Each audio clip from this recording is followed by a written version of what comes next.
नमस्कार, मैं रवीश कुमार। आप देख रहे हैं देश की बात 6 से 7। कानून की पढ़ाई की प्रवेश परीक्षा क्लैट के इम्तहान की तारीख 7 सितंबर से बढ़ाकर 28 सितंबर कर दी गई है। करीब 1,22,000 लॉ यूनिवर्सिटी के लिए 1,00,000 छात्र क्लैट की परीक्षा देते हैं।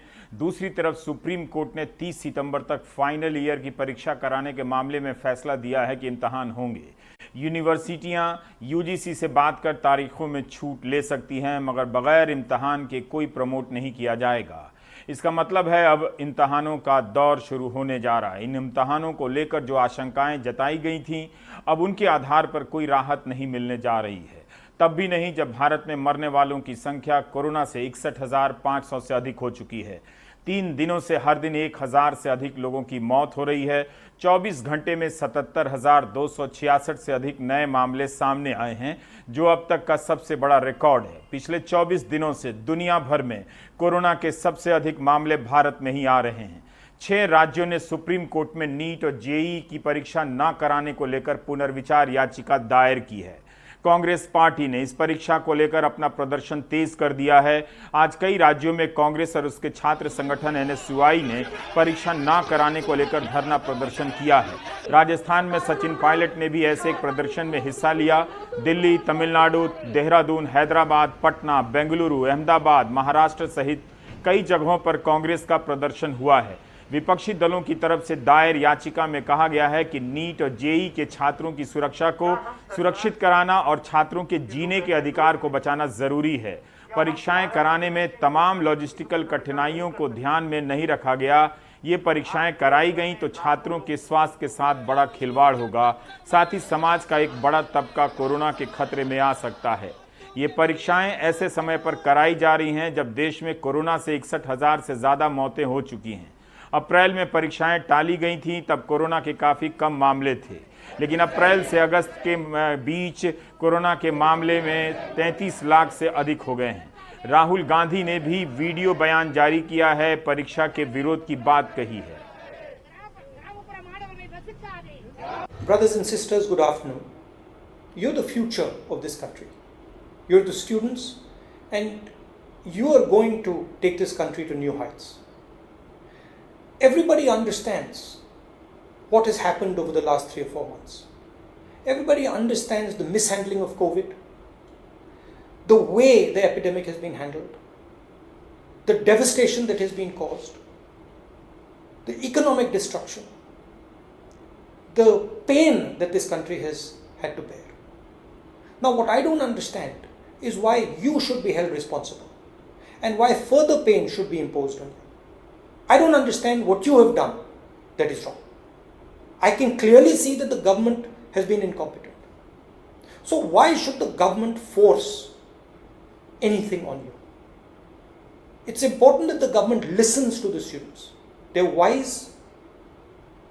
They have the interest of this country at heart. And any decision that is made with regards to these exams is made after a conversation and after a consensus has been developed. And this is my message to the government of India. Please, you have already caused enough destruction to them. You have hurt the students of this country. Please listen to them. Have a conversation and resolve this issue peacefully. अब आप सोचिए, CLAT में भी 1,00,000 बच्चे इम्तहान देते हैं। 22 law university हैं इस देश में। क्लैट अपनी परीक्षा आगे बढ़ा देता है, उसकी तारीख 7 सितंबर की जगह 28 सितंबर कर देता है। तो नीट के साथ क्यों नहीं हो सकता था? 20-30 हज़ार बच्चे खाड़ी के देशों में फंसे हुए हैं। उनके आने की अभी तक कोई व्यवस्था नहीं हुई है, कोई रिकॉर्ड नहीं दिया गया है कि वो यहाँ आ चुके हैं। पर्याप्त मात्रा में हवाई जहाज़ चल रहे हैं, लेकिन फिर भी यहाँ वहाँ से जहाज़ों को लेकर दिक्कतें आ रही हैं और परीक्षा कराने की जिद है। समाजवादी पार्टी के नेता अखिलेश यादव ने भी ट्वीट कर बीजेपी से कुछ सवाल पूछे हैं। जेईई नीट की परीक्षा कराने पर आमदा भाजपा बताए कि इस परीक्षा के बाद किस तारीख से संस्थानों को खोलेगी, कब चयन की प्रक्रिया पूरी होगी, कब से क्लासेस शुरू होंगी। जब ये तय नहीं है तो सरकार किसके दबाव में ये हड़बड़ी कर रही है। उधर इंडियन एक्सप्रेस में रितिका चोपड़ा ने लिखा है कि नीट और जेईई की परीक्षा कराने वाली एजेंसी एनटीए अपनी तैयारियों में जुट गई है। एक्सप्रेस की रिपोर्ट के अनुसार 10 लाख मास्क और ग्लव्स खरीदे जा चुके हैं। 6,000 लीटर सैनिटाइजर की व्यवस्था की गई है। पूरे देश में 600 से अधिक केंद्रों पर यह परीक्षा होगी। 1300 इंफ्रारेड थर्मामीटर गन्स हैं, 3300 स्प्रे बॉटल खरीदे गए, एकदम परचून का सामान जैसे होता है दाल, धनिया, लहसुन, डेटॉल, साबुन, है ना, टूथपेस्ट, इस तरह की लिस्ट दी जा रही है ताकि खबरें भी बड़ी हों। बहरहाल इन तैयारियों पर 13 करोड़ का अतिरिक्त खर्चा आएगा, ये भी बताया गया है। 1 से 6 सितंबर के बीच जेईई मेंस की परीक्षा होगी, 13 सितंबर को नीट की परीक्षा होगी। 507 केंद्रों पर जेईई की परीक्षा होगी और इसके लिए 8 शिफ्ट की जगह 12 शिफ्ट में परीक्षा लेने का प्लान बनाया गया है। एक शिफ्ट में पहले 1,31,000 छात्र होते थे, अब 85,000 छात्र देंगे ताकि सामाजिक दूरी बनाई जा सके। इन बातों के बाद भी छात्रों की आशंकाएं कम नहीं हो रही हैं। दरभंगा से एक छात्र मुशर्रफ ने पत्र लिखा है कि मैं दरभंगा में रहता हूं, मेरा सेंटर पटना है जो 250 किलोमीटर दूर है। मैंने एडमिट कार्ड डाउनलोड कर लिया है, बस और ट्रेनें बंद हैं, मैं अपना सेंटर कैसे पहुंचूंगा? टैक्सी वाले से बात की तो वह 10,000 रुपए मांग रहा है, मैं नहीं दे सकता। हमने 15 दिनों तक लगातार ट्विटर पर ट्रेंड कराया है मगर कुछ नहीं हुआ है। आप और भी बातें सुनिए छात्रों की। कोरोना पॉजिटिव और सर मैं टेस्ट देने चाहूँगा अगर पोस्टपोन नहीं हुआ, और आई रियली डोंट नो कि मैं किस किस को ये चीज़ स्प्रेड करूँगा, क्योंकि कोई ये नहीं सोच रहा है। एवरीवन जस्ट थिंक अबाउट कि हम सेंटर पे पहुँच जाएंगे and after that also be everything follow. But उसका क्या कि हम जिस रास्ते से आएंगे, आई मीन जहाँ से आएंगे, हम कितना स्प्रेड कर सकते हैं, यू जस्ट नो। अभी कुछ दिन पहले सीईटी का एग्ज़ाम बेंगलोर में हुआ, वहाँ पे काफ़ी बच्चे कोरोना पॉजिटिव हो गए। यूएस में स्कूल को खोल के 2 हफ्ते बाद ही बंद करना पड़ा क्योंकि 95 के वहाँ पे कोविड पेशेंट हो गए, बच्चे को कोरोना हो गया। और अगर हम लोग एग्ज़ाम देने जाते हैं और हमसे अगर मेरे फैमिली को किसी को हो जाता है कोरोना, मेरे माँ या बाप को या मेरे जिसको भी दादी या जिसको भी, अगर वो लोग को कुछ हो जाता है, वो लोग मर जाते हैं, तो उसका जिम्मेदार कौन होगा? एनटीए होगी या गवर्नमेंट होगी या हमारे रमेश पोखराल होंगे? जॉइंट फैमिली के साथ रहता हूँ। मेरे माता पिता जो हैं, मेरे फादर को किडनी में प्रॉब्लम है और मेरे दादाजी को डायबिटिक पेशेंट्स है, मेरी दादी भी डायबिटिक पेशेंट्स है। तो सर मैं कह रहा हूँ कि कोरोना चल रहा है सर, कोई मजाक नहीं चल रहा है सर। एग्ज़ाम सर पोस्टपोन तो होना चाहिए, ये हम कहना चाहते हैं। अगर हम मान लीजिए कि मेरे को इन्फेक्शन हो जाता है और मैं बच गया, तो क्या ये ज़रूरी है कि मेरी फैमिली बच जाए? केसेस कोरोना के दिन ब दिन बढ़ते जा रहे हैं। कई इलाके बाढ़ से भी पीड़ित हैं और बिहार में केवल 2 ही सेंटर हैं, पटना और गया। तो इस तरह से जैसे हर बार एग्ज़ाम होते हैं पटना और गया, तो इस बार भी सेंटर्स की संख्या नहीं बढ़ाई गई। तो कैसे विद्यार्थी सामाजिक दूरी का पालन करते हुए एग्ज़ाम्स देंगे, ये तो मुझे कहीं से भी समझ नहीं आ रहा। I wrote common entrance examination which was held in July 30th and 31st. My examination center was not much hygienic enough and students did not maintain social distancing because students' life is more important than examination. If not this year, next year they can do it and they can crack the examination. By conducting the exams, not only are the students' lives being placed at risk, but also their entire families. Secondly, the pressure of the exam combined with the stress caused by the pandemic has ensured that most students are not in the best frame of mind. We cannot possibly give this exam our best shot. I sincerely hope that the exams get postponed to a time when things are less chaotic and more stable and safe. छात्रों के भी अपने तर्क हैं। एक छात्र ने कहा कि सब कोई मास्क पहन रहा है तो इसका मतलब ये नहीं कि सब कोई कोरोना का स्वागत कर रहा है। उसी तरह से ये कहना उचित नहीं कि एडमिट कार्ड डाउनलोड कर लिया तो इसका मतलब सब इम्तहान चाहते हैं। जिस तरह से नेशनल टेस्टिंग एजेंसी परचून की लिस्ट जारी कर रही है मीडिया में कि 300 लीटर सैनिटाइजर आ गया है, इतने मास्क आ गए हैं, एनटीए को एविएशन मंत्रालय से पूछना चाहिए, नागरिक उड्डयन मंत्रालय से, कि खाड़ी के देशों में, विदेशों में 20-30 हज़ार जो छात्र हैं, कितने छात्रों ने, उसे सही संख्या बतानी चाहिए कि वहां से उन्हें आना है। उन्होंने जेईई और नीट का फॉर्म भरा है, उन्हें बताना चाहिए वंदे भारत एक्सप्रेस योजना से पूछकर कि कितने ऐसे छात्रों को टिकट मिले हैं।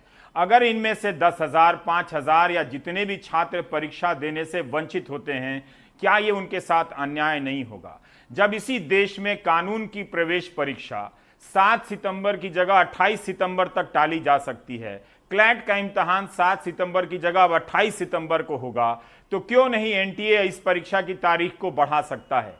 ऐसा क्या तूफान आने वाला है? कुछ दिन पहले इंडियन एक्सप्रेस में लिज मैथ्यू, हरिकिशन शर्मा ने एक रिपोर्ट की थी। अब हम बढ़ गए दूसरी खबर की तरफ। 11 जुलाई को भारत सरकार ने नौकरियों के लिए जो वेबसाइट लॉन्च की थी, उससे बहुत कम लोगों को नौकरियां मिली हैं। 40 दिनों में 69 लाख लोगों ने इस पोर्टल पर अपना नाम दर्ज कराया, लेकिन बहुत कम को नौकरी मिली। 14 अगस्त से 21 अगस्त के बीच देखा गया कि 7 लाख से अधिक लोगों ने पंजीकरण कराया है, मगर नौकरी मिली मात्र 691, हिंदी में 691 लोगों को। तो इस तरह से वेबसाइट लॉन्च का ढिंढोरा पीटा जाता है कि बड़ा भारी काम हो गया है, लेकिन रिजल्ट जब नॉर्मल आता है तब नहीं बताया जाता कि कुछ नहीं हुआ। 69 लाख प्रवासी मजदूरों ने पंजीकरण कराया, उनमें से 1,49,000 को काम की पेशकश हुई, मगर 7,700 ही ज्वाइन कर सके। एक्सप्रेस की रिपोर्ट के अनुसार अब आपको यूपी में भी एक ऐसे प्रयास का हाल बताने ले चलते हैं। यूपी सरकार ने एक योजना बनाई ताकि जिनकी नौकरी गई है और जो खोज रहे हैं उन्हें नौकरी मिल जाए। लक्ष्य था कि 20 लाख लोगों को नौकरी देंगे। किस आधार पर बना था पता नहीं। रोजगार मेला लगाया गया, लेकिन रवीश रंजन की पड़ताल बता रही है कि कहीं भी ज्यादातर जगहों पर देखा जा रहा है कि बेरोजगारों को नौकरी नहीं मिली, सिर्फ नौकरी की कागज पकड़ा दी गई है, कागज पकड़ा दिया है। तो कहीं पर रोजगार देने के नाम पर बेरोजगारों से पैसे भी वसूले गए हैं। हापुड़ के धौलाना में लॉकडाउन में नौकरी खो चुके बेरोजगारों को प्राइवेट गार्ड बनाने की कोशिश चल रही है। उत्तर प्रदेश सरकार के भर्ती मेले में आई इस कंपनी ने गार्ड के तौर पर सौरभ राणा को भर्ती कर लिया है, लेकिन सेना का फिजिकल दे चुके बीए पास नरेंद्र बाहर हो गए हैं। कारण नरेंद्र के पास प्राइवेट सिक्योरिटी गार्ड की कंपनी को देने के लिए पैसे नहीं हैं। ये कंपनी देहरादून में महीना भर तक ट्रेनिंग देने के नाम पर 10 से 40 हजार रुपए तक इन बेरोजगारों से वसूल कर रही है। वहाँ से निकाल लिया गया, फिर अब बेरोजगार घर पड़े थे तो यहाँ पे देखा भर्ती चल रही, हम यहाँ पे आ गए सर। अच्छा जी। यहाँ पर क्या क्या आपसे पंजीकरण शुल्क के अलावा क्या बोला गया? पंजी शुल्क के अलावा बोला था कि वहाँ जाओगे तो 9,500 रुपये देने पड़ेंगे ट्रेनिंग शुल्क। अच्छा। जो ट्रेनिंग वहाँ पे ड्रेस मिलेगी, 1 महीने का खाना मिलेगा, जो भी ट्रेनिंग होगी वहाँ 9,500 रुपये देने पड़ेंगे आप। तो हैं आपके पास देने के? जी नहीं है अभी तो कहाँ से फिर लेकर? कहीं ना कहीं से इंतजाम करेंगे, घर थोड़े बेरोजगार पड़े रहेंगे सर। सर मेरे पास पैसे नहीं हैं। दूसरा जो यहाँ पे मांगा गया था मतलब पंजीकरण के लिए 350 रुपये, यहाँ पर वहाँ ट्रेनिंग में पहुँचने के बाद 9,500 रुपये जमा करने हैं। अगर सुपरवाइजरी के लिए आप करते हैं अप्लाई, ठीक है, तो क्वालिफिकेशन के हिसाब से तो वहाँ पे आपको 40,000 रुपये जमा करने होंगे पहले 3 महीने की ट्रेनिंग में। उसमें भी कोई सैलरी नहीं मिलेगी ट्रेनिंग के टाइम पे। तो सर अपने पास इतना पैसा नहीं है। इससे पहले ये कंपनी सहारनपुर बुलंदशहर में भी इसी तरह का कैंप लगा चुकी है। सुरक्षा गार्ड की शैक्षिक योग्यता हाई स्कूल फेल या पास आवश्यक है, लेकिन उससे भी जरूरी पैसे देने की उनकी क्षमता है। शायद इसी के वजह से यहाँ आए 70 बेरोजगारों में से 5 ने ही पैसे देने की हामी भरी है, बाकी सब बाहर हो गए हैं। सर रोजगार तो मिलता रहा है सर, 350 रुपये तो ये फॉर्म भरने के लिए नहीं पूरे में। और SIS की सिक्योरिटी है, पता नहीं परमानेंट है, लिमिटेड है, नहीं है। इसके लिए जब ट्रेनिंग सेंटर पे जाएंगे तो वहाँ पे 10,000 रुपये जमा करने कह रहे हैं। फेसबुक पे देखा था मैंने, इनका एडवर्टाइजमेंट चल रहा था तो उसमें देखा था जब मैं यहाँ पे आया। अच्छा, आपको कहाँ से पता लगा? मुझे मेरे दोस्त ने बताया था, उसने यहाँ से फ़ोटो भेजा था मतलब खींच के, ये लग रहे हैं ना पोस्टर, तनु भाई यहाँ पे भर्ती चालू है कल। बच्चे कुछ शिकायत कर रहे थे, उन्होंने बताया था कि भर्ती के नाम पे कुछ पैसे मांगे जा रहे हैं। इस विषय में हम इनसे बात करेंगे। अगर किसी बच्चे से कोई पैसा लिया गया है वो वापस करा दिया जाएगा। इस टाइम रोजगार देने की ज़रूरत है बच्चों को। हमने हापुड़ जिला सेवा योजन कार्यालय से जब पता किया तो हमें बताया गया कि अब तक 5 रोजगार मेला लगाकर निजी कंपनियों ने 291 लोगों को नौकरी दी है। लेकिन जब हमने सेवा योजन कार्यालय के सिलेक्शन लिस्ट में शामिल बीटेक पास श्रीराम से बात की तो पता चला कि उन्हें महज कागजी नौकरी ही मिली है। एक आदमी था, उसने मेरा पैसा भी ले लिया। अब वो कंपनी है एक्यूप्रेशर हेल्थ केयर सिस्टम, इसी सेवा योजना से जुड़ी हुई है। अच्छा। हाँ, वो कंपनी इसी सेवा योजना से जुड़ी थी। उसी के थ्रू मेरे को कॉल आया जॉब के लिए। उन्होंने मेरे से पैसा भी लिया। उसके बाद मुझे कहा कि आप ऐसे क्यों बोल रहे हैं, ऐसा क्यों बोल रहे हैं, आपको जॉब नहीं मिलेगा। ये वो बंदा मेरा पैसा लेके भी भाग गया और अपना नंबर भी बंद कर गया। लॉकडाउन में नौकरी गंवाने वाले बेरोजगार और प्रवासी श्रमिकों को नौकरी देने के लिए उत्तर प्रदेश सरकार हर जिले में रोजगार मेला लगा रही है। इसी के तहत अब तक 8,800 निजी कंपनियों ने पंजीकरण कराया है। सरकार का दावा है कि इससे 20 लाख लोगों को नौकरियां मिलेंगी, लेकिन कई जगह से निजी कंपनियों के पैसे लेकर भर्ती करने की शिकायत मिल रही है। अभी रिसेंटली कुछ हमने सुना था, लखनऊ से हमारे पास आदेश आए थे, तो उसके थ्रू हमने 2 कंपनियों पे कार्रवाई करी थी, उसे ब्लैक लिस्ट कर दिया था, उससे रजिस्ट्रेशन अब नहीं हो रहा है उनका। तो अब उनको हम लिस्ट प्रोवाइड नहीं करते बेरोजगारों की, पहले हम करते थे। तो इस तरीके से होती है कार्रवाई, ऐसा नहीं है। सेवायोजन कार्यालय में ऑनलाइन पंजीकरण कराने वाले बेरोजगारों को अपना मोबाइल नंबर समेत कई जानकारियां देनी होती है। अब इस डाटा से कई फर्जी कंपनियां बेरोजगारों से नौकरी देने के नाम पर पैसा भी मांग रही हैं। बेरोजगारों को रोजगार देने की ये योजना शानदार है, लेकिन कई कंपनियां रोजगार देने के नाम पर बेरोजगारों से पैसा वसूल कर अपना धंधा चमकाने के फिराक में ज्यादा नजर आ रही हैं। इसी के चलते इन कंपनियों पर लगाम कसने की जरूरत है। साथ ही बेरोजगारों के डेटा को सुरक्षित रखना भी उत्तर प्रदेश सरकार के लिए दोहरी चुनौती है। हापुड़ से मोहम्मद कैफ और अदनान के साथ रवीश रंजन शुक्ला, एनडीटीवी इंडिया। कितनी ज़रूरी ये रिपोर्ट है। आपके ही बच्चों को सपने दिखाए जाते हैं और नौकरी के नाम पर किस तरह से नौकरियां दी जा रही हैं, अभी से आप समझ लीजिए। वैसे ही करोड़ों लोग सड़क पर आ चुके हैं।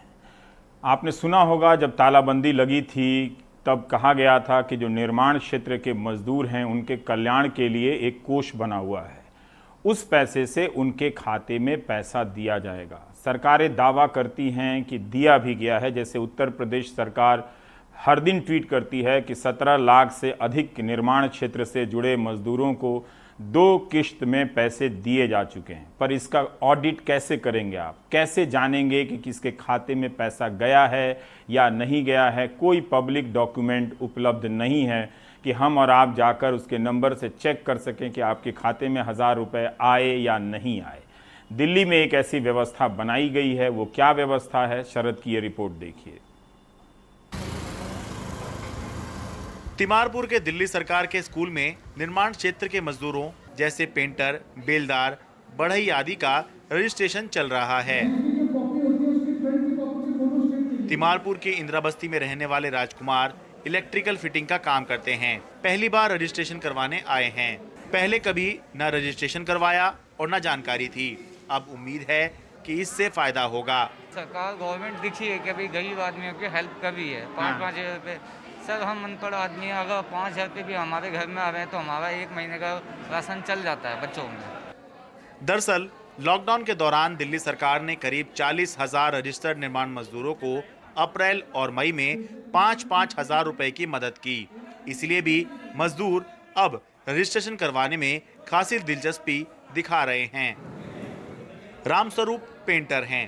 2016 के बाद अपना रजिस्ट्रेशन रिन्यू नहीं करवाया था। इस चूक के चलते 10,000 रुपए की जो मदद मिल सकती थी वो नहीं मिली। रिन्यू नहीं कराया सर, कुछ फायदा नहीं मिल रहा था। अच्छा, और अब क्यों रिन्यू करवा रहे हैं? गवर्नमेंट कुछ खर्चे के लिए पैसे दे रही है, लॉकडाउन में लगा था जब से। मजदूरों की इस भीड़ में जयप्रकाश भी मिले, जो 10,000 रुपए महीने की मार्केटिंग से जुड़ी नौकरी करते हैं, लेकिन इन दिनों 5,000 रुपए महीने भी नहीं मिल पा रहे। इसलिए मजदूर के तौर पर रजिस्ट्रेशन कराने आए हैं। तो देखो, लेबर क्लास में तो हम लोग भी आते ही हैं। 10,000 रुपये की सैलरी हमारे से ज़्यादा है भी नहीं। तो अब 10,000 में खाएं, कमाएं, क्या करें, क्या ना करें, बस यही है।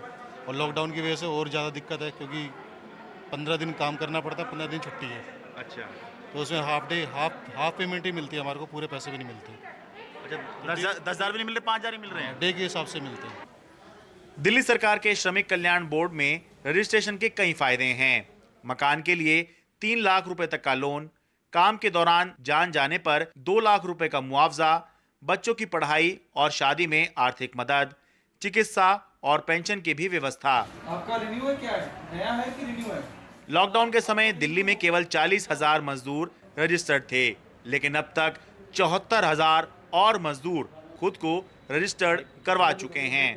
इस तरह से मजदूरों का रजिस्ट्रेशन कराने से सरकार और मजदूरों दोनों को ही फ़ायदा है। मजदूरों को ये फ़ायदा है कि जो मजदूर अभी सिस्टम में नहीं है वो सिस्टम में आ जाएंगे और सरकार से ज़रूरत पड़ने पर मदद ले सकेंगे। और सरकार को ये फ़ायदा है कि सरकार के पास मजदूरों का औपचारिक डेटा आ जाएगा, जिसके आधार पर वो मजदूरों के लिए तरह तरह की योजनाएं बना सकती है, उसको आसानी होगी। दिल्ली से अपने कैमरा पर्सन मोहम्मद खैफ खान के साथ मैं Sharad Sharma, NDTV media. Federation of associations in Indian tourism and hospitality FAITH ने सरकार को पत्र लिखकर बताया है कि पर्यटन और सत्कार क्षेत्र से जुड़ी कई कंपनियां, कई व्यवसाय अब कंगाल, दिवालिया होने के कगार पर पहुंच गए हैं और इस व्यवसाय से जुड़े करीब 4 करोड़ लोग बेरोजगार होने जा रहे हैं। इतनी बड़ी विकराल समस्याएं हमारे सामने खड़ी हैं, मगर न्यूज़ चैनल तरह तरह से एंगल ढूंढ रहे हैं आपके दिमाग में भरने के लिए कि सुशांत सिंह राजपूत के केस में क्या हुआ। देख लीजिए, फिर आप लौट कर आएंगे यहीं पर। देखिए होशियारपुर में अस्पताल में क्या हो रहा है कोविड के नाम पर। साडे सिविल हॉस्पिटल गढ़शंकर विखे 8 स्टाफां ते एक फार्मासिस्ट ते एक LT ते टोटल कुल मिला के 10 स्टाफ मैंबर जिहड़े आ पॉजिटिव आए थोड़े समय दे विच।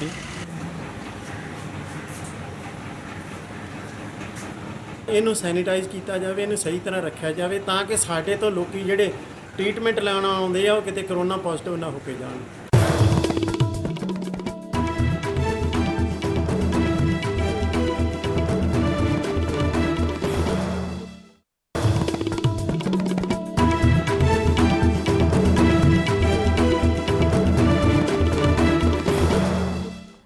वैज्ञानिक रूप से यह जानना बहुत ज़रूरी है कि चुनावों के दौरान जो नेता आसमानी वादे करते हैं, चुनाव के बाद पहले कौन भूलता है?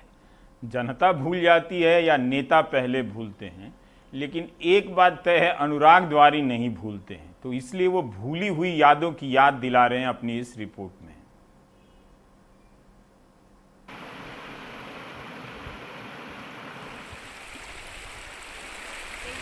जल्दी इलाज होना चाहिए।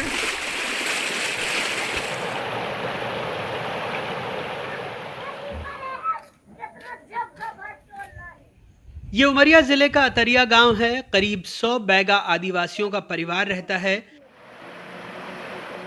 10 साल पहले बने मुख्यमंत्री ग्रामीण सड़क मार्ग के दोनों पुल टूट चुके हैं। बरसात में किसी को प्रसव पीड़ा हो, कोई बीमार हो तो नदी नाले ऐसे ही चारपाई से पार होते हैं। नदी की समस्या हो जाता है सर, ऐसे ले जाते हैं नदियाँ पार कर, कहीं ज़्यादा आ जाते हैं बीमारी तय खत्म हो जाते हैं गांव पे। कौनो केस पर जाते डिलीवरी है, को नंग है, बुखार है, जब लेके जाए थे अपन साइकिल कारण कि खटिए मचिए साजन तो लेके गायन मान रोड पहुँचायन, वहाँ फिर आव थे गाड़ी तबाह के वहाँ से ले जाते नहीं कहूँ अध बीच कहूँ डिलीवरी आध बीच हो गया, कहूँ बीमार बता आध बीच खातिर मर गए, हिरा गए, हो गए पहुँच नहीं पावा हॉस्पिटल। डिलीवरी में तो आऊ है परेशानी, यदि आप आ नहीं पावे गाड़ी कुछ गाड़ी घोड़ा अब क्या हम ले जाई, कहूँ गली घाट में यदि दुर्घटना हो गई अब कहाँ गाड़ी न वाहन कुछ नहीं आ पावे। यहाँ मान ला कि नदी आ गए तो हो गए कुछ भी काम हुआ पार, लेकिन अब हम जा नहीं सकी नदी के मारे। धार के गंधवानी विधानसभा में करीब 12 गांवों के आदिवासियों को बरसात में मान नदी परेशान करती है। बड़गांव बड़कला की ये महिला ऐसे ही अस्पताल जाएंगी, युवा तैर कर इंतजाम करते हैं।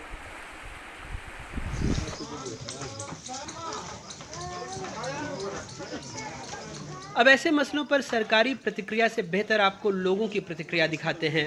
छतरपुर जिले की चांदला विधानसभा सीट से बीजेपी विधायक टिकरी गांव की सड़क देखने पहुंचे तो गांव वालों ने विधायक जी को कीचड़ भरी सड़क पर पैदल निकलने पर मजबूर कर दिया।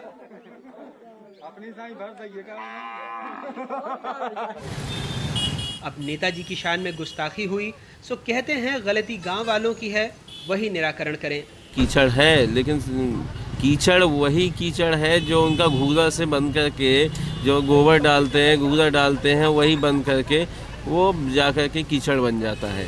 और जहाँ पे घूरा डालने से पानी का भराव भी बना हुआ है, एक जगह भरा हुआ बहुत सारा पानी, वो घूरा डालते हैं, नाली से निकल नहीं पाता है। कैसे निराकरण होगा? निराकरण वहाँ की जनता है, वो खुद निराकरण अपना करे। पहले वो घूरा हटवाए या घूरा हटवा दें, हम तो घूरा फिर से डालें ना, ये निराकरण हम कर सकते हैं। लेकिन जनता को ही समझदार और जनता को रोड बनी हुई है, सीसी रोड। अभी हाल ही में केंद्रीय सड़क परिवहन एवं राजमार्ग मंत्री नितिन गडकरी ने मध्य प्रदेश की 50 विधानसभाओं से गुजरने वाली 1361 किलोमीटर लंबी 45 परियोजनाओं का शिलान्यास किया है, जिसमें लगभग 11,000 करोड़ रुपए का खर्च आएगा। हालांकि राष्ट्रीय राजमार्ग होंगे गांव, मजरे, टोले मुंह तकेंगे। ग्रामीण विकास मंत्रालय की पीआरसी में मध्य प्रदेश की सड़कों को ग्राम सड़क योजना के तहत सर्वश्रेष्ठ माना गया है, लेकिन तस्वीरें हमने आपको दिखा दी हैं। ताली थाली और हकीकत में कुछ तो फ़र्क होता ही है। आंकड़ों में देखेंगे तो देश ऐसे ही सुंदर दिखता है, the village is so beautiful type, लेकिन असल में देश की तस्वीर ये है। उमरिया से एजाज, छतरपुर से अरविंद, धार से साबिर, भोपाल से रिजवान खान के साथ अनुराग द्वारी, NDTV इंडिया। आंकड़ों में वाकई देश सुंदर लगता है। आप मंत्रियों के ट्विटर हैंडल पे चले जाइए तो लगेगा सब कुछ अच्छा ही है। ये अनुराग द्वारी शायद किसी और देश की रिपोर्टिंग कर रहे हैं। वैसे रेल मंत्री पीयूष गोयल के ट्विटर हैंडल पर जाएंगे तो लड़के चीख रहे हैं कि 2018 में आपने असिस्टेंट लोको पायलट की परीक्षा का विज्ञापन निकाला था, ये अगस्त 2020 बीतने जा रहा है, रिजल्ट आ गया, वो पास कर चुके हैं, उनकी ज्वाइनिंग ट्रेनिंग कब कराएंगे? सोचिए, दिन रात करते हैं और मंत्री जी हैं कि जिद पर हैं कि जवाब ही नहीं देंगे, उन्हें किसी तरह का आश्वासन नहीं देंगे। सोहित मुंबई के आरे कॉलोनी से एक रिपोर्ट लेकर आए हैं। मुंबई शहर के एक हिस्से से कि वहाँ उस शहर को आपको लगता हो कि मुंबई में सबके पास स्मार्टफोन है, ऑनलाइन पढ़ाई सब कोई कर रहे होंगे, मगर इस ऑनलाइन बाजी ने देश के आधे से अधिक बच्चों को पढ़ाई से दूर कर दिया है। बीच शहर मुंबई में, मुंबई के बीचों बीच बसे आरे में रहने वाली कविता बरब ने कभी पढ़ाई नहीं की, पर वो चाहती हैं कि उनकी बेटी खूब पढ़े। बेटी का नाम शिक्षा रखा। शिक्षा अब कक्षा 3 में पढ़ती हैं। पढ़ाई में अच्छी हैं, पर आर्थिक हालात ने परेशानी बढ़ा दी। स्कूल ने कोरोना के कारण पढ़ाई ऑनलाइन शुरू की है। घर पे शिक्षा के पिता मजदूरी करते हैं, इतने पैसे नहीं हैं कि स्मार्टफोन ले सकें, इसलिए अब शिक्षा की पढ़ाई रुक गई है। लॉकडाउन के बाद से पढ़ाई रुक गई है। मोबाइल नहीं है तो पढ़ाई नहीं हो पाती है। हमारे पास जो पैसा आता है उससे हम घर चलाते हैं, मोबाइल खरीदने के पैसे नहीं हैं। 7 साल की अस्मिता की कहानी और भी दुखद है। 3 महीने पहले माँ चल बसी, वो अब अपने बड़ी माँ के साथ रहती हैं। घर में गैस खरीदने के पैसे नहीं हैं, खाना चूल्हे पर बनता है, तो फिर स्मार्टफोन कहाँ से लें?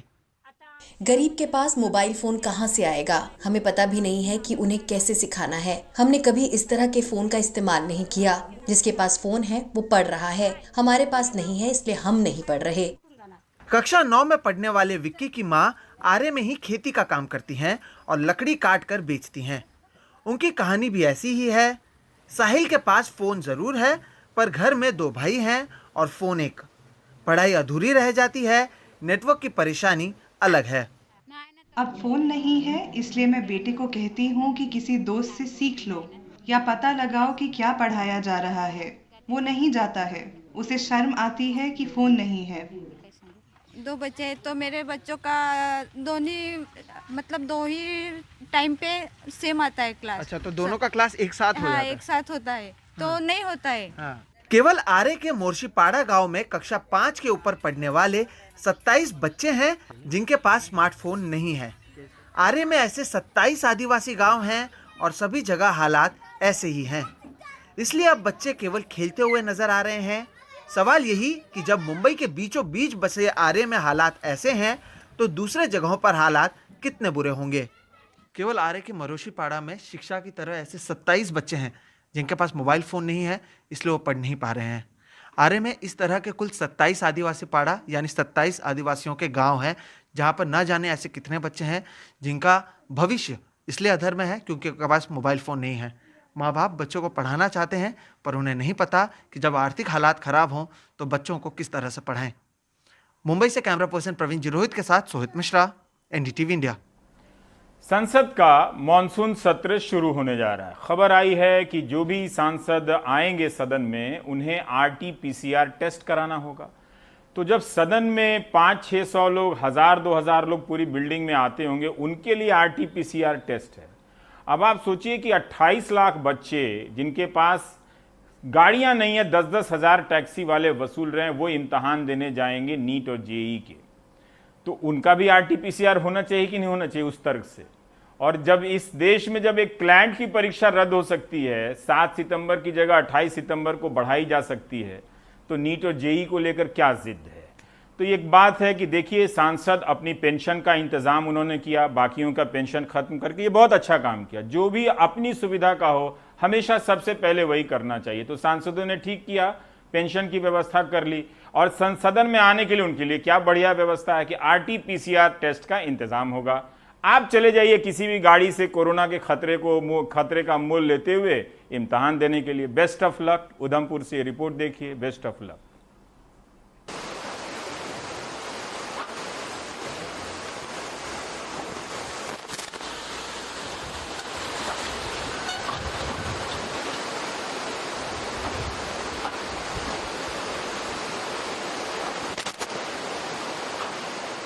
बार काफ़ी ज़्यादा है, जिसका बहाव जो है वो देखने को मिल रहा है, क्योंकि कंटिन्यू 3 दिन से ये बारिश चल रही है और ना जाने कब तक होगी। अगर इस तरह से रही तो काफ़ी बढ़ भी सकता है जी।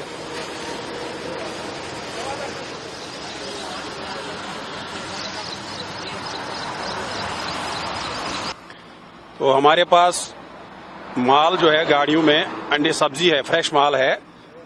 तो हम लोगों को फ्रेश माल में बहुत सी परेशानियां है। एक तो अगर रास्ता ज्यादा देर बंद रहा तो माल की बहुत खराबी हो जाती है।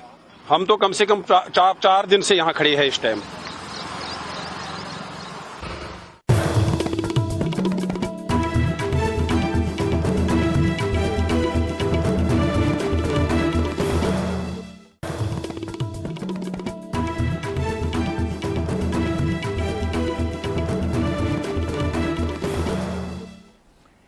यूपी और बिहार, इन दोनों राज्यों में हत्या के कई कारण होते हैं, मगर कुछ कारण हमेशा स्थायी होते हैं, बल्कि हत्या से पहले के कारण होते हैं। ज़मीनी विवाद और आपसी विवाद, इन दो कारणों को बताते हुए इस तरह से मामला प्रस्तुत अपने आप हो जाता है कि जैसे जायज़ बात है इस तरह की आपराधिक घटनाओं का होना।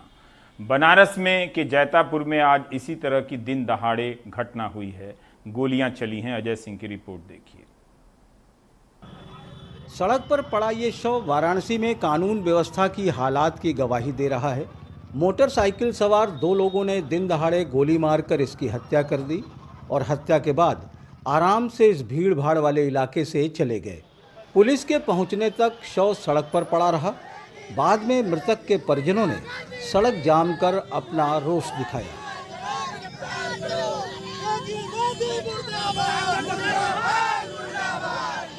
शिवपुर के रहने वाले संजय सिंह सुबह करीब 10 बजे अपने साथी दीपक के साथ बाइक से वाराणसी सिटी स्टेशन से चौका घाट की तरफ जा रहे थे। इसी बीच चौका घाट पानी टंकी के पास पीछे से आए बाइक सवार 2 युवकों ने संजय की बाइक को साइड से टक्कर मारकर गिरा दिया। इससे पहले कि संजय कुछ समझ पाते, एक बदमाश ने ताबड़तोड़ फायरिंग शुरू कर दी। अचानक हुई इस अंधाधुंध फायरिंग में संजय और दीपक के साथ पास से गुजर रहे ट्रॉली चालक वाल्मीकि को भी गोली लग गई, जिससे उसकी मौत हो गई। 2-3 लोग आए थे बुलेट से पहले से वहाँ खड़े थे। अच्छा। जो कि वो शायद उनको निशाना बनाए हुए थे, संजय जी नाम उनका था। अच्छा। उनको निशाना बनाए हुए थे और हमारे फूफा जी उधर से माल लेके आ रहे थे, उनको गोली चलाए हुए हमारे फूफा जी को लग गई है। और वहाँ पे उनको तो नहीं मालूम कि जो मोहल्ले के नहीं थे, उनको मोहल्ले के लोग जानकर अपना देखे होके तो वहाँ बताए तो हम मान लिया कि उनको गोली लगी है। वारदात के बाद बदमाश जिधर से आए थे उधर से ही चले गए, लेकिन ये पूरी घटना सीसीटीवी में कैद हो गई। मौके से कुछ कदम दूर ही पुलिस चौकी है। पुलिस के बड़े अफसरों को घटना की वजह पुरानी रंजिश लगती है। 10:30 के आसपास घटना है। 2 लड़के जा रहे थे, बाइक पर जा रहे थे। उसके पीछे एक बाइक आती है, उसमें 2 लोग सवार थे। उन्होंने उनके ऊपर फायर किया, जिससे जो उसमें पीछे बैठा हुआ था उसकी डेथ हो गई। और एक व्यक्ति जो वाल्मीकि गौड़ यहाँ से निकल के जा रहा था, हाथ में खड़ा था, उसको गोली लगी, उसकी डेथ हो गई है। वाल्मीकि गौड़ की डेथ हुई है और जो चला रहा था वो इंजर्ड है, उसका नाम भी दीपक गौड़ है। अभी केवल जानकारी हो पाई है। प्रथम दृष्टया ये एनिमिटी का मामला मालूम पड़ रहा है। क्या एनिमिटी एग्जैक्टली, तो बहुत जल्दी इसका मालूम हो जाएगा, फिर आपको बताया जाएगा। दिन दहाड़े गोली चली, इस गोलीबारी में 2 लोगों की मौत हो गई। लिहाजा पुलिस तो अब अपना काम करेगी ही, लेकिन जिस दुस्साहसिक तरीके से इस घटना को अंजाम दिया गया वो बताता है कि उत्तर प्रदेश में इन दिनों बदमाश पुलिस से कितने बेखौफ हो गए हैं। वाराणसी से अजय सिंह, एनडीटीवी इंडिया। क्या ही कहा जाए, जब यूपी में 5 अगस्त को नए भारत का उदय हो ही गया है तो अब इन सब चीज़ों पे कहकर क्या अपने आप को दुखी करना है। राजनीतिक खबरें देखते हैं। मध्य प्रदेश की 27 सीटों पर होने वाले विधानसभा उपचुनावों के लिए बीएसपी ने 8 सीटों पर उम्मीदवार घोषित कर दिए हैं। बीएसपी उपचुनावों के लिए उम्मीदवार घोषित करने वाली पहली पार्टी बन गई है। ग्वालियर चंबल के इन 8 सीटों में ज्यादातर में 2018 में बीएसपी प्रत्याशी दूसरी पोजीशन पर रहे थे। जीएसटी को लेकर राजनीति की शुरुआत हो गई है। छत्तीसगढ़ के मुख्यमंत्री भूपेश बघेल ने वित्त मंत्री के लोन लेने के विकल्प पर कहा है कि जब सेस केंद्र जमा कर रहा है तो लोन भी उसको ही लेना चाहिए। एनडीटीवी से बातचीत में उन्होंने कहा कि यदि राज्यों ने लोन ले लिया और 2022 के बाद लोन नहीं पटा तो वो भार राज्य सरकारों पर ही आएगा। उन्होंने कहा कि लोन लेने की जिम्मेदारी केंद्र सरकार उठाए, राज्यों पर न छोड़े।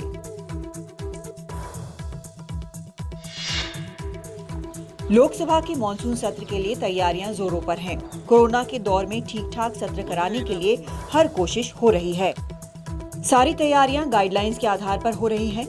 लोकसभा के स्पीकर ओम बिरला ने कहा है कि मॉनसून सेशन के दौरान सोशल डिस्टेंसिंग का पूरा पालन होगा। उन्होंने खुद आज स्वास्थ्य विशेषज्ञों के साथ तैयारियों की समीक्षा की।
असम में लव जिहाद का मामला आ गया है क्योंकि चुनाव आ गया है और इस बार लव जिहाद जो है वो टीवी सीरियल से आ रहा है। रतनदीप की ये रिपोर्ट देखिए। এইখন ঘৰত থাকিবলৈ হলে তাই মোৰ শৰ্ত মানি চলিব লাগিব আৰু প্ৰায়শ্চিত কৰোৱা কৰোৱা। एक प्राइवेट चैनल पर 6 जुलाई से चल रहे सीरियल बेगम जान पर अब पाबंदी लगा दी गई है। हिंदू जागरण मंच, 2 और संगठनों और एक शख्स ने इसे लेकर Kamrup district content monitoring committee में शिकायत की। 1995 के cable television network regulation act के तहत ये कमेटी बनाई गई है। बेगम जान सीरियल है, उसका जो कहानी है वो जो हमारा भारतीय संस्कृति, असमीज जो संस्कृति है, इस संस्कृति के आधार उसका कहानी नहीं था। ब्राह्मण समाज का इतना कुरीति नीति दिखाया है पूरा असमीज समाज में कि यहाँ लाभ जिहाद का इतना बड़ा ये हो रहा है, जिसमें वो मुसलमान इसका इतना ये हो रहा है, तो उसका ये सीरियल से वो भी प्रभावित हो रहा है। ये सीरियल एक हिंदू लड़की के बारे में है जो समाज के दुश्मनों से लड़ती है और एक मुस्लिम नौजवान से उसकी दोस्ती हो जाती है। लेकिन अब इस सीरियल पर गुवाहाटी के पुलिस कमिश्नर के 24 अगस्त के आदेश के तहत रोक लगा दी गई है। जिला स्तर की मॉनिटरिंग कमेटी में इस पर विस्तार से चर्चा हुई, जिसके 10 सदस्य हैं। ये तय किया गया है कि इस पर 2 महीने के लिए रोक लगा दी जाए क्योंकि ये डर है कि इससे शांति पर असर पड़ सकता है और सरसरी तौर पर ये आरोप सामने आए हैं कि इससे समाज के एक तबके की भावनाएं आहत हो सकती है। Section of the society. TV channel को मॉनिटरिंग कमेटी की तरफ से कारण बताओ नोटिस जारी किया गया है। चैनल कोर्ट जा सकता है। It is not on love. It was not on love or anything to do with love jihad. It was just इसका लव जिहाद से कोई लेना देना नहीं है। ये एक हिंदू लड़की के बारे में है जो एक मुस्लिम बस्ती में परेशानी में पड़ जाती है और एक मुस्लिम लड़का उसकी मदद करता है। हमारी लीगल टीम इस बारे में विचार कर रही है। ये पहली बार हुआ है कि इस तरह की कोई कार्रवाई की गई हो। हमको इस सीरियल में कोई भी बात किसी धर्म के खिलाफ नहीं लगती है।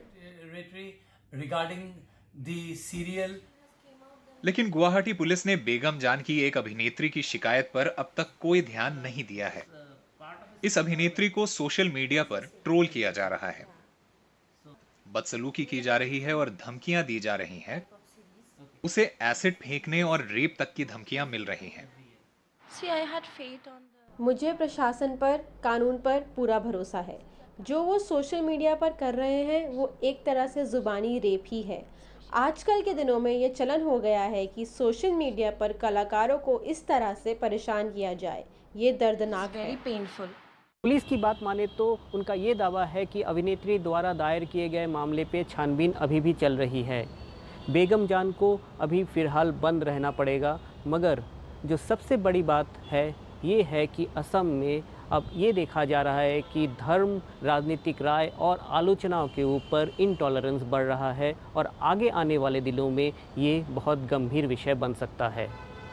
गुवाहाटी से रत्नदीप चौधरी, एनडीटीवी इंडिया। देश की बात की इन रिपोर्ट को देखते हुए क्या आपको देश कुछ समझ में आता है? छोड़ दीजिए केमिस्ट्री का सवाल। ये भोजपुरी की एक किताब है, भोजपुरी लोक साहित्य कृष्णदेव उपाध्याय जी ने लिखी है। किसी ने मुझे ज़रूर दी होगी, तो मैं ब्रेक में पढ़ रहा था तो इसमें पता चला कि जो शादी के गीत होते हैं, कन्या पक्ष की तरफ से भोजपुरी में 22 गीत हैं और वर पक्ष की तरफ से 16। चिंता मत कीजिए, मैं यहाँ मटकोड़ और चुमावन का गीत नहीं गाने जा रहा हूँ, लेकिन हाँ, एक बचपन की यादें भोजपुरी भाषी के लिए, बचपन में लोरी की जो गीत है वो पढ़ रहा हूँ। घुघुआ माना उपजे घाना, सबको याद आ जाएगा, देखिएगा। घुघुआ माना उपजे घाना, घुघुआ माना उपजे धाना, सॉरी नजर उम्र हो गई है ना मेरी।